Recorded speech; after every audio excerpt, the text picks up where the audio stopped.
Saya dipukuli sampai dipukul, ya? gigi saya patah. Ya, Oleh aparat. Bukan aparat itu, seingat saya Satpol waktu itu. Satpol. Sebelum kamu menonton video ini, tekan tombol subscribe, nyalakan lonceng notifikasinya, like dan share ke teman-teman kamu. Kembali bersama kita di Negeri Santun Podcast. Saat ini telah hadir bersama kita Bang Heri. Bang Heri ini sehari-hari dia bekerja di Dinas Kelautan dan Perikanan Provinsi Kepulauan Riau dari tahun 2004 ya Pak? 2004 ketika itu pertama kali ya ketika provinsi ini terbentuk ya? Ya, di Batam. Di Batam ya, waktu itu kantor masih di Batam ya? Masih di Batam. Setelah itu baru kita pindah di Kota Tanjung Pinang ketika kantor di Kota Tanjung Pinang udah cukup memadai ya. Iya, di tahun 2006 kita pindah ke Kota Tanjung Pinang. Kita pindah kemudian saat ini ditugaskan di cabang dinas Kabupaten Lingga. Iya. Sebagai kasih pelaku usaha. Pelayanan usaha cabang dinas Kabupaten Lingga. Itu kantornya di Senayang. Senayang, tepatnya kita itu di Pulau Sebangka namanya. Pulau Sebangka. Ya. Sebenarnya tugas-tugas atau kewenangan kita sebagai kasih pelaku usaha ini melakukan pelayanan kepada masyarakat ya. Iya. Terkait masalah izin.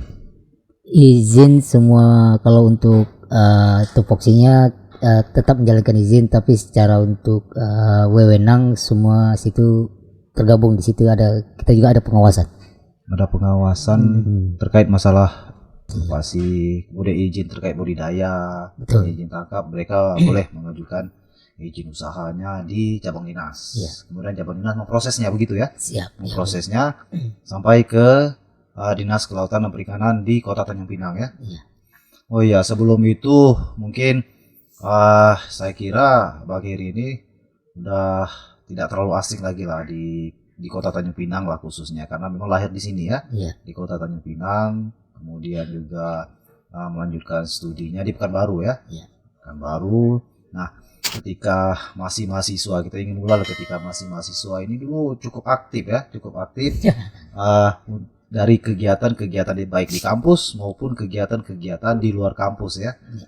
Termasuk bisa kita katakan termasuk salah satu atau salah seorang dari aktivis lah ya, dari aktivis kampus waktu zaman mahasiswa dulu ya. Nah, waktu zaman mahasiswanya dulu itu pernah juga, kalau nggak salah saya dengar lah Bang Heri ini salah satu generasi muda lah yang ikut serta dalam perjuangan Provinsi Kepulauan Riau ya. Pada saat itu mungkin, dan saat ini kita sudah terbentuk dan sudah menikmati hasil dari perjuangan dari kawan-kawan baik dari generasi muda, tokoh tua, dan juga dari kalangan masyarakat ya. Nah, bisa nggak diceritakan sedikit pengalaman-pengalaman baik pengalaman sukanya, baik pengalaman dukanya ketika kawan-kawan melakukan perjuangan di Pekanbaru, kemudian melakukan perjuangan di Kota Tanjung Pinang terkait usaha-usaha agar Provinsi Kepulauan Riau ini terwujud itu. Kalau untuk bicara masalah suka dan dukanya waktu ketika kita ingin pisah dari Provinsi Induk yaitu Provinsi Riau itu sendiri, sangat banyak sekali Bang Naskar, karena di situ kita lihat semangat dari baik-baik kawan kita mahasiswa yang ada di Pekanbaru dan mungkin yang di Tanjung Pinang, masyarakat khususnya sangat antusias sekali, karena mungkin di situ mereka sudah begitu yakin lah bahwa apabila terbentuknya sendiri Provinsi Kepulauan Riau ini, dengan mengingat mungkin dari hasil SDA kita, dari SDM kita mungkin sudah cukup memadai dan sudah sangat layak untuk berdiri sendiri provinsi kita. Dari segala potensi yang ada lah, karena itulah dasar beberapa keputusan lah yang mendasari untuk dilakukan pembentukan Provinsi Kepulauan Riau ya. Dari sumber daya manusia, dari sumber daya alam, juga dari bentangan laut kita ini ya. Karena kemudian dari secara birokrasi kita ini cukup jauh dari ibu kota Provinsi Riau pada saat itu sebagai provinsi induk ya.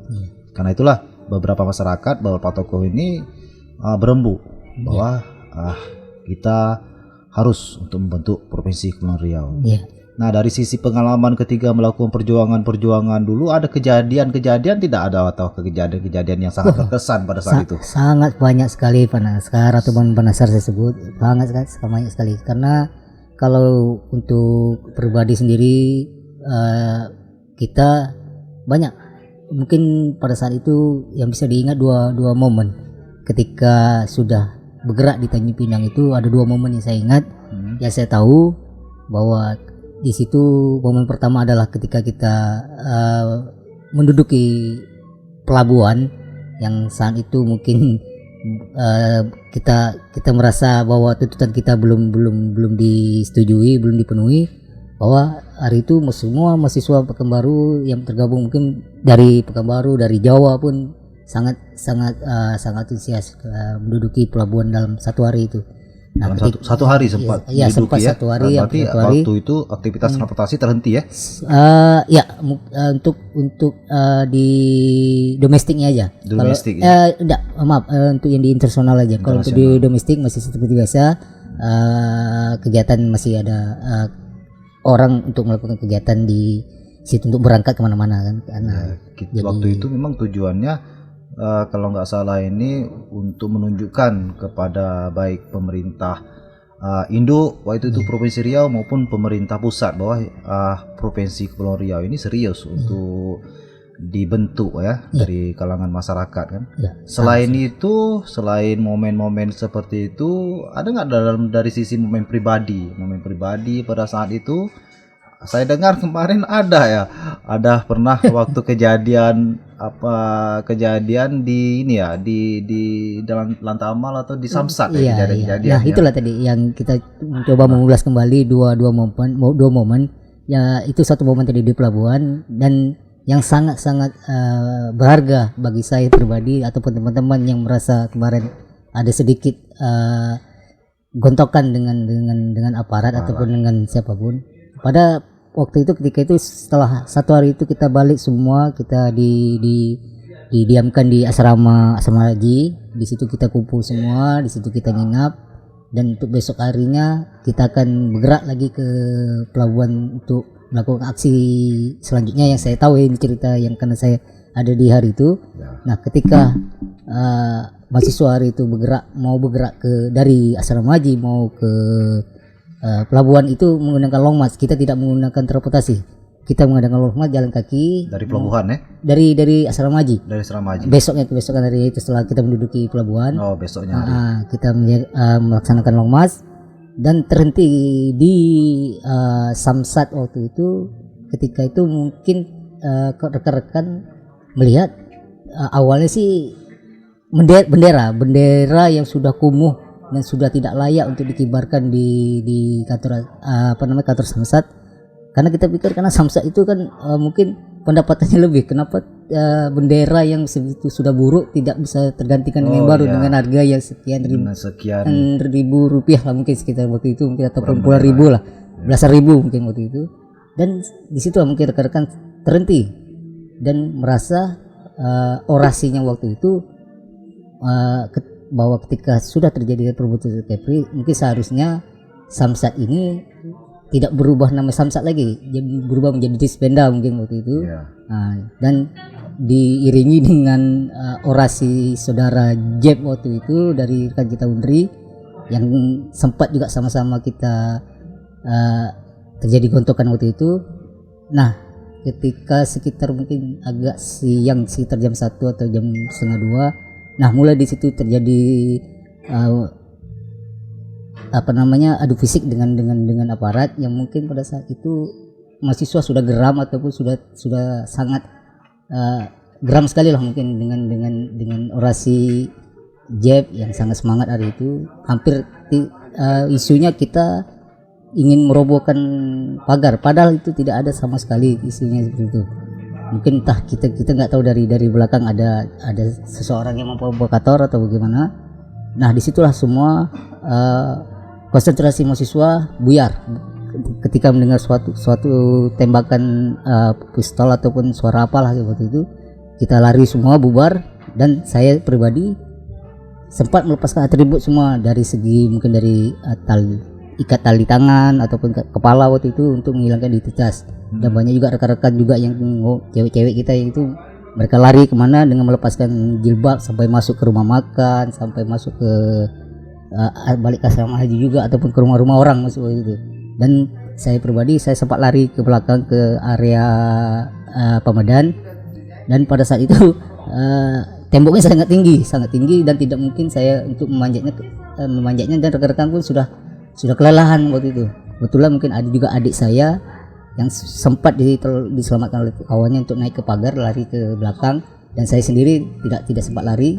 Dan di situ sudah ada dua aparat dengan mengacungkan pistol untuk mengikuti mereka ke ke kantor Samsat untuk berkumpul di situ. Yang situlah saya lihat saya dipukuli sampai dipukul, ya? gigi saya patah. Ya, oleh aparat. Bukan aparat itu, seingat saya Satpol waktu itu. Satpol, dan Satpol itu mungkin mengenali wajah saya bahwa waktu itu saya ini anak Tanjung Gat. Mungkin tak tahu itu dia mukul ataupun rekannya karena dia mengingat wajah saya. Dan di situ juga saya berjumpa dengan rekan Sumantri, Saudara Yanto, dan rekan-rekan lainnya yang begitu sangat sedih, saya lihat kondisi waktu itu sangat tidak mungkinkanlah kita untuk untuk berpikir kemana-mana arah lagi. Dan saat itulah kita diangkut dengan backup polisi, kita dibawa ke kantor polisi waktu itu di Batu Lima, dan disitulah semua rekan-rekan baik yang terpukul ataupun dengan fisik yang masih sempurna yang tidak ada berdarah, di situ kita dikumpulkan semua. Dan saudara Jeb dan saudara Yanto ketika beberapa hari berikutnya baru kita tahu bahwa mereka sudah dipenjarakan, tapi mungkin dengan itikat baik dari tokoh-tokoh masyarakat ataupun dari abang-abang kita yang lainnya untuk bisa untuk mengeluarkan rekan-rekan kita yang berada di penjara saat itu. Ada 3, saudara Yanto, saudara Jeffrey, dan satu lagi saya lupa nama kawan kita. Dan banyaklah teman-teman kita yang patah gigi, yang patah tangan, yang pecah kepala pada saat itu ya. Pada saat sangat bentrokan terjadi pada saat itu ya. Sangat terjadi bentrokan sekali. Itulah mungkin ya. Itu momen yang dua yang saya ingat. Mungkin saudara itu kejadiannya di Samsat ya. Ya. Jadi kalau mungkin untuk saudara Sumantri ataupun Bang Oom ataupun Bang Basunudis, kalau mendengar kita bicara sini, saya mohon maaf kalau ada keliruan dalam saya mengenang tragedi Samsat waktu itu. Sekali saya mohon maaf, mungkin untuk dibetulkan. Dan Bang Ajis juga yang saat ini sudah menjadi anggota dewan, alhamdulillah, di Lingga, anggota dewan Lingga waktu itu. Sekarang ini di sekarang ini ya. Iya, itu untuk mengenang dulu Pak Penaskar. Iya, terjadi bentrokan mungkin itulah kejadian-kejadian peristiwa ketika pada saat itu gerakan mahasiswa waktu itu ya, untuk melakukan untuk menuntut pembentukan provinsi Kepulauan Riau. Nah, sekarang alhamdulillah lah akibat dari perjuangan kawan-kawan baik generasi muda juga didukung oleh beberapa tokoh-tokoh tua. Nah, provinsi Kepulauan Riau sudah ditetapkan menjadi salah satu provinsi di Indonesia, yang provinsi yang ke-32 dengan ibu kota Tanjung Pinang.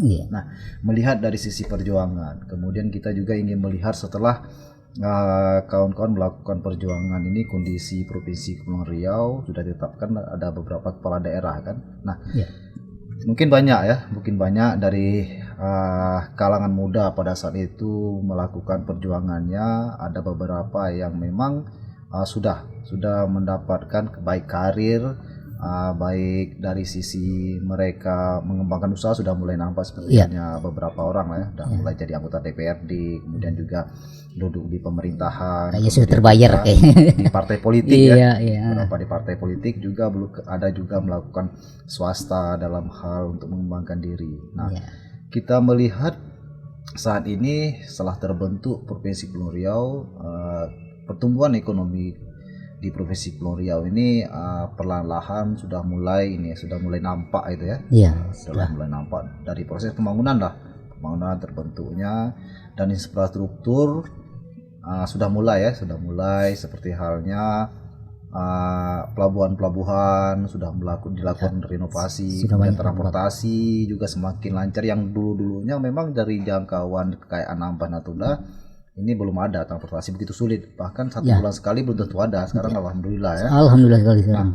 Menurut Bang Heri, kemudian dari kita melihat dari kalangan pemudanya kita saat ini, dari kalangan pemuda memang tonggak dari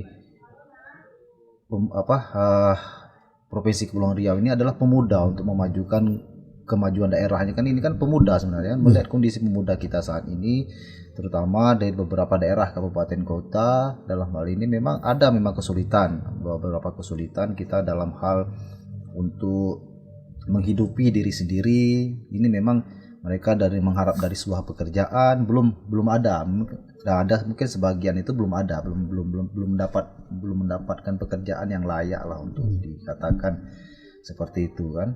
Nah, bagaimana menurut Bang Heri lah terhadap kondisi pemuda kita saat ini? Karena memang kita ini rentan sebenarnya kan, apalagi dari arus dari letak wilayah kita sangat berdekatan dengan Singapura dan Malaysia, dan juga beberapa negara-negara lain kan, karena ketika masuk ini agak sulit kita nih, karena memang kebanyakan dari kita memang ada yang bekerja di Malaysia, ada bekerja di Singapura. Kenapa kita tidak bisa? Kenapa mereka bekerja di Singapura, di Malaysia? Karena memang belum ada peluang kerja kita tuh di daerah kita kan, seperti itu. Menurut pendapat Bang Heri, bagaimana seharusnya pemuda itu berkompetisi di era sekarang ini sebenarnya?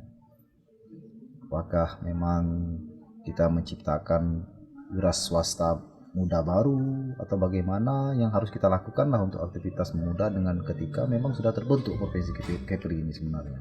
Ya, kalau dari pandangan saya atau menurut saya, untuk generasi muda kita ini, mereka seharusnya bisa lebih kreatif dalam mencari suatu kegiatan mereka, ataupun mereka lebih giat lebih giat untuk kalau bisa mereka mencari lapangan kerjaan, dalam arti bahwa mereka bisa berkreatif seperti apa untuk mencari pekerjaan ini. Kreatifnya untuk bikin seperti apa, jadi sebuah nilai tersendiri, hasil dari pekerjaan pemuda itu sendiri, ataupun nanti mereka bisa bersinergi dengan pemerintah, ataupun pemerintah bisa membina mereka dari segi mungkin dari segi dana, ataupun dari segi kalau untuk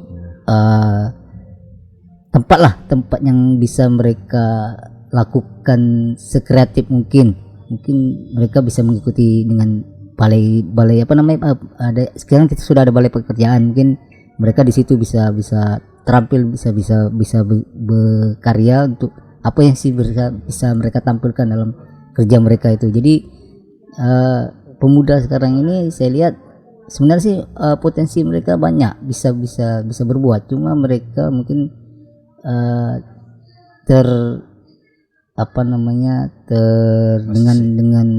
dengan modal yang masih minim sekali, masih lemah. Nah, di situ mungkin pemuda sekarang ya lebih banyaknya sih mungkin bahasa kasarnya mengecam kepada pemerintah bahwa mereka tidak bisa dibina, tidak bisa dibantu. Padahal kalau kita lihat dari segi banyak sekali sih sebenarnya, kalau berbuat sesuatu yang bisa diandalkan, apakah itu untuk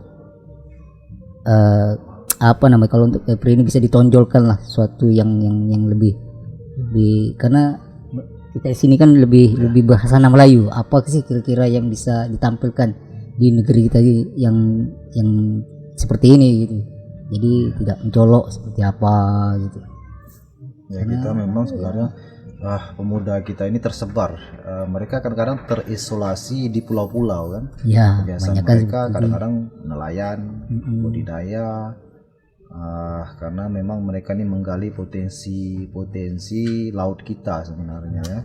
Nah, kita berharap mungkin sampai saat ini kondisi pemuda kita berharap lah sebenarnya kepada kepala daerah baik itu bupati, wali kota atau gubernur sebenarnya, untuk untuk fokus sebenarnya, karena memang kita ini masih lemah dalam sumber daya manusia ya. Ya, Kalau kalau kita memang jauh kebiasaan dari anak pulau kita ini sebenarnya Iya. kan orang anak pulau memang dari sisi pendidikan kita hanya sampai mungkin batas di SMA kadang gitu kan. Ya, Untuk rata-rata masuk perguruan tinggi, Hmm. mungkin biaya hidup dan segala macam mereka mengalami kendala dalam hal biaya. ekonomi mungkin mereka. Kondisi kita memang Kepri ini sebenarnya kan tidak hanya dari suku Melayu saja, karena memang banyak para pendatang yang sudah berkompetisi, sudah mulai untuk mencari pekerjaan di wilayah kita ini kan sebenarnya kan. Nah, kita sebenarnya harus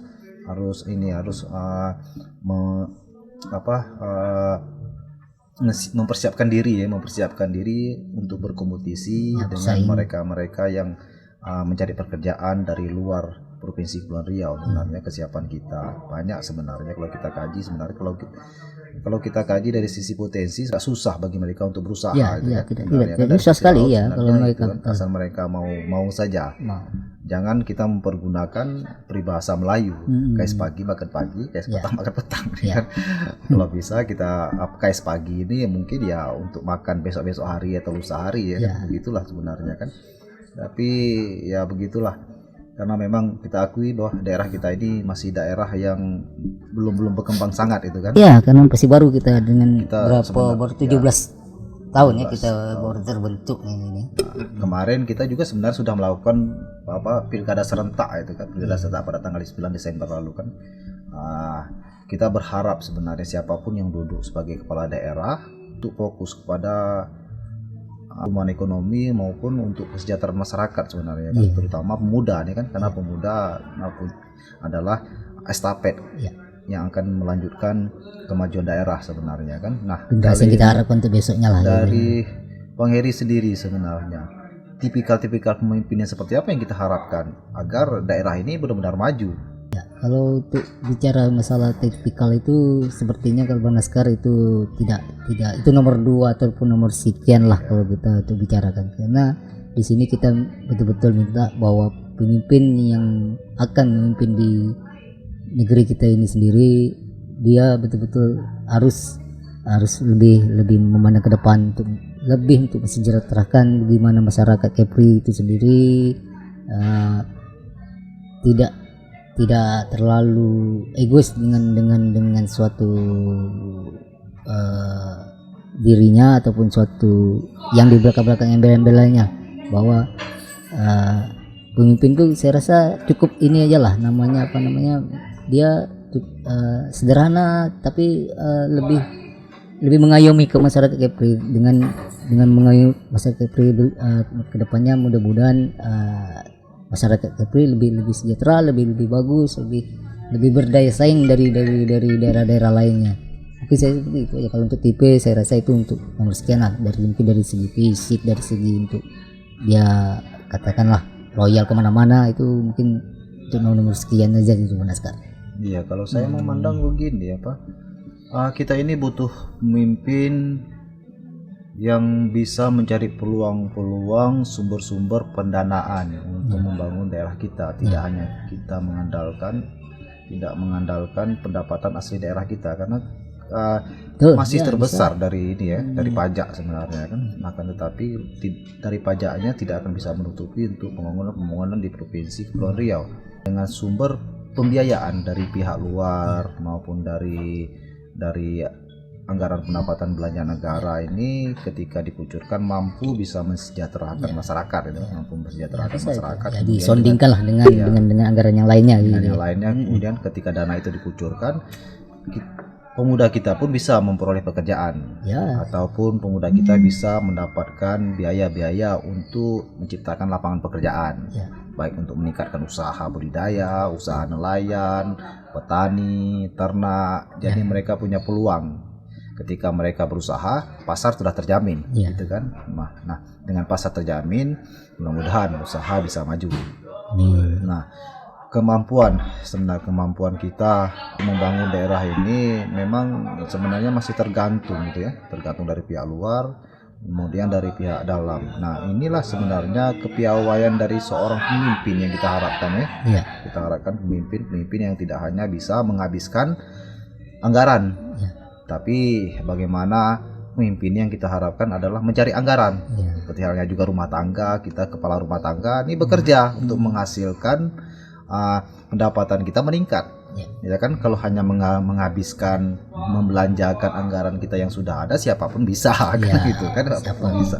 Nah, bagaimana mencari anggaran PAD kita yang sekian triliun bisa meningkat menjadi 2 kali lipat daripada yang sebelum-sebelumnya? Ini yang kita harapkan, karena mungkin kita sebenarnya tak perlulah menghabiskan anggaran, akan tetapi mencari anggaran baru kan, begitu yang kita harapkan. Nah, kejutan inilah mungkin harapan Bang Heri lah terhadap Provinsi Kepulauan Riau ini seperti apa sebenarnya?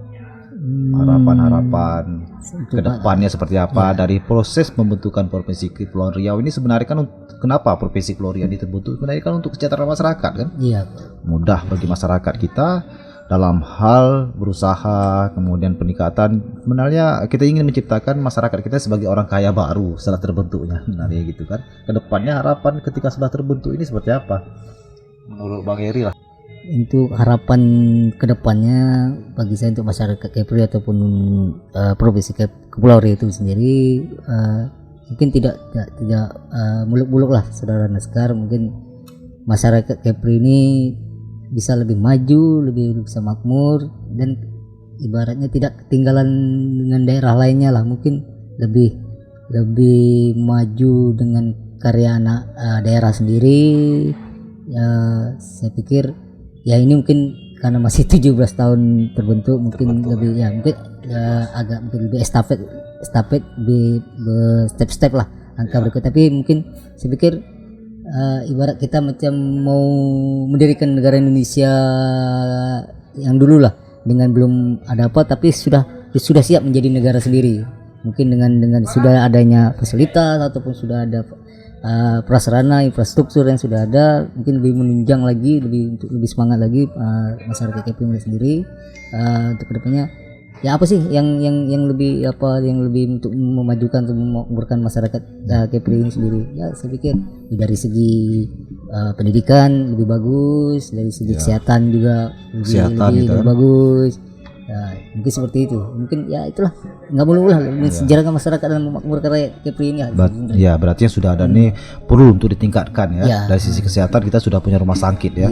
Bagaimana pelayanan ini ditingkatkan. Dari sisi pendidikan kita juga sudah punya perguruan tinggi ya. Perlahan sudah mulai. Bagaimana lah untuk ditingkat agar anak negeri bisa memanfaatkan fasilitas yang ada. Kedepannya kita harap mungkin Kepri ini mampu bersaing dengan daerah-daerah di Indonesia lainnya. Ya, itu harus. Memang harus begitu kita kan, karena kita makanya pemuda ini sebenarnya adalah ujung tombak untuk membangun Provinsi Kepulauan Riau. Harapan kita seperti itulah. Pemuda-pemuda ini, marilah kita bersama dengan fasilitas yang ada menciptakan sebuah kekuatan pemuda yang begitu hebat ya. Baik, Pak Heri, terima kasih sudah bersama kita mendengar cerita dari sebelumnya mengenai pembentukan Provinsi Kepulauan Riau dan harapan kita ke depan lah. Iya, sama itu PR kita semua lah lagi nanti itu semua.